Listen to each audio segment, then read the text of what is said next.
Hi boys and girls, today we're going to continue with our story about Native Americans, the first Americans. But first, let's review our sounds. Again, we're dealing with the U vowel this week, okay? So, much, skunk. U consonant E, our long U sound. Huge, prune, flute, tube. Another way to do our long U sound, UE. Q, and clue. And then the last one, UI, fruit, suit. Okay, remember, the short sound is much, skunk. 3 ways to make the long U sound, U consonant E, UE, UI, huge, prune, flute, tube, Q, clue, fruit, suit. All right. Now, yesterday we started with the word native, and we talked about that native means that you are from a place. Okay, the next word we're going to add is mesa.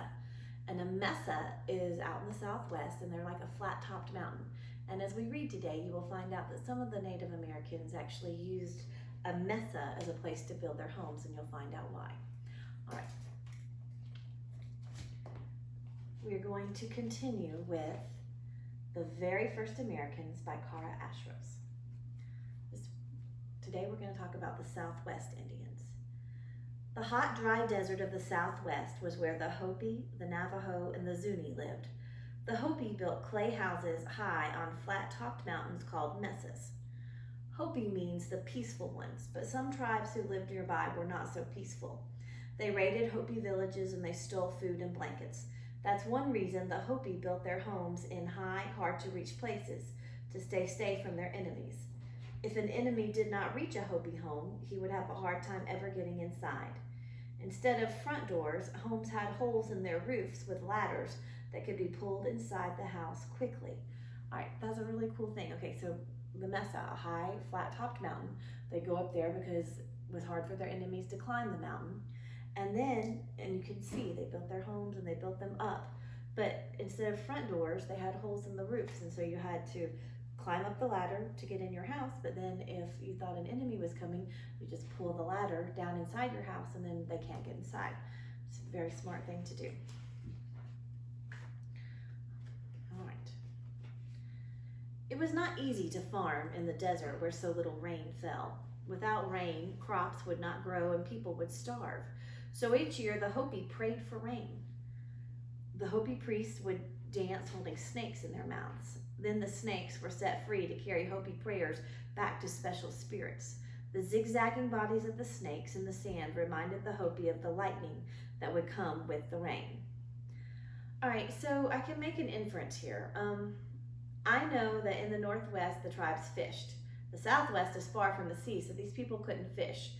And it doesn't say what they ate, but I can figure it out. They prayed for rain so that the crops would grow. That means they grew their own food, even if it was hard, so they must be farmers. All right, and here's a picture of them. You see, and they dress a little bit differently. And here's a picture of one of the Hopi priests with a snake in his mouth. Isn't that pretty cool? All right, that's where we're gonna stop reading for today, but let's talk about it for just a minute. Why do you think they made their houses out of clay? Because the dirt, that's the hard packed dirt, baked, it was made it like bricks. And that was what they had around them, right? Because they weren't near trees, they're out in the desert, so they used the natural resource that was around them. How did their homes help keep them safe and peaceful? Well, they kept them safe because all of our homes are sheltered to keep us safe. But if they built them high up on the mesa, on a flat-topped mountain, their enemies couldn't reach them. And if their enemies couldn't reach them, then they couldn't war with each other and they couldn't fight. So it kept them safe and it helped keep the peace.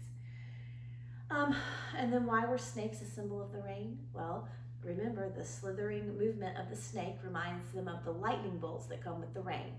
And they were praying for rain because they needed their crops to grow. All right, and we'll read some more about Native Americans tomorrow. Thanks for listening.